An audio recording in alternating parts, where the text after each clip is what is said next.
Chantal Roberge-Dupuis. Donc, je suis une infirmière de 52 ans. J'ai travaillé à l'hôpital Maisonneuve-Rosemont des années 1988, allez à peu près jusqu'à 97-98, les 4 premières années de nuit. Donc, si tu me voyais partir à 3 heures de Mascouche, je me rendais, non, si tu me voyais partir à 11 heures le soir de Mascouche, de chez mes parents au 1275 la rue de Jaywood, parce qu'il faut calmer beaucoup de raptors, OK? Puis j'invite les filles, les petits modèles comme Chantal, de faire pareil, parce que des fois, on ne sait pas, puis tu dis, ben voyons donc, qu'est-ce qui se passe donc? Des fois, on sait pas, puis il y a des raptors autour de nous, puis il faut calmer les raptors, OK? Il faut les justifier. Fait que, non, c'était Monsieur Patnaud qui venait me donner des cours dans le sous-sol, parce que j'étais aussi journaliste à l'époque. Papa et maman étaient en haut, OK? Fait que, faut que tu calmes le raptor, puis une fois que t'es calmé, faut que tu payes les dégâts, puis il faut que tu répares tes enfants aussi, parce qu'on n'est pas à l'air, ça a l'air de juste de l'aliénation parentale, c'est pire que ça. C'est bien avec maman, on s'en va en auto faire la chasse de la folle à ton père.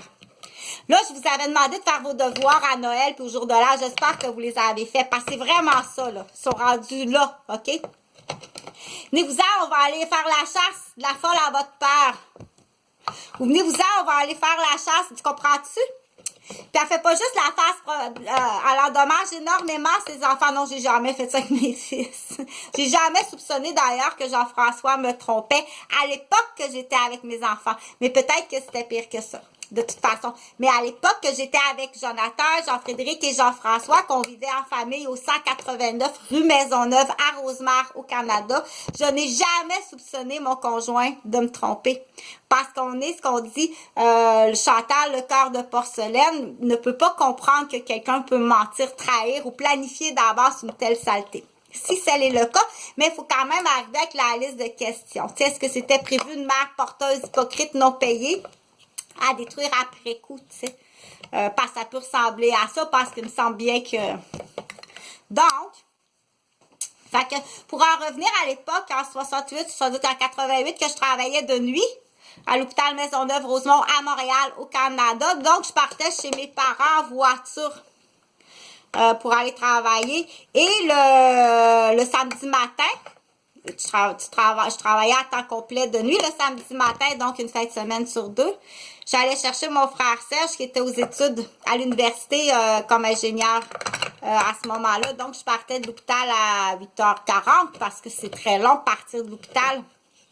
Le temps de donner le rapport, puis tout finaliser les dossiers, puis des fois, oups, des narcotiques donnés à la dernière minute qu'on n'a pas eu le temps d'enregistrer, puis qu'on enregistre parce que c'est tout à la dernière minute, tu sais. Oh, je vais sonner la petite infirmière avant qu'elle parte, puis voir le petit jupon, puis me faire monter, tu sais. Combien t'as donné à ta barmaid hier? Fait que, tiens.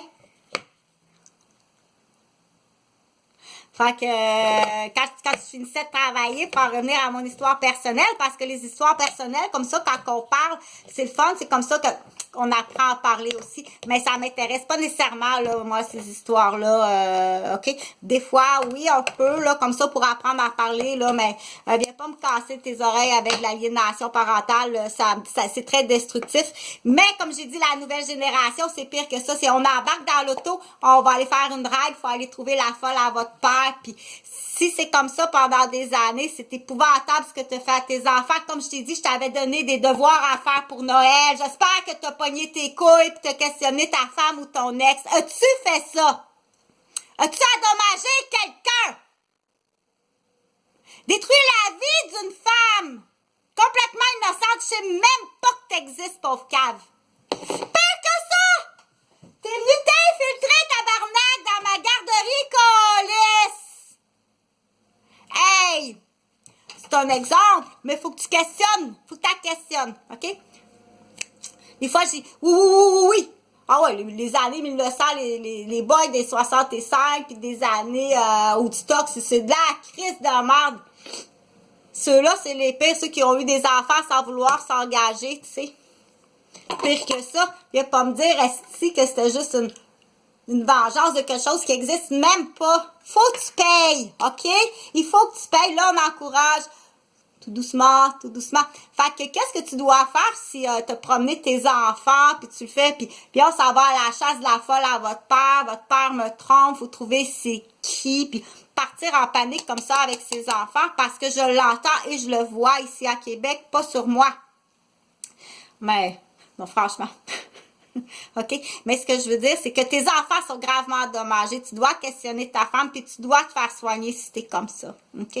C'est extrêmement grave. Puis si tu agis, si tu fais juste comme zioter, c'est quand même... Mais si tu agis, puis tu détruis quelqu'un, empoisonner quelqu'un, frapper quelqu'un, pousser en gang, en prémédité en gang... OK?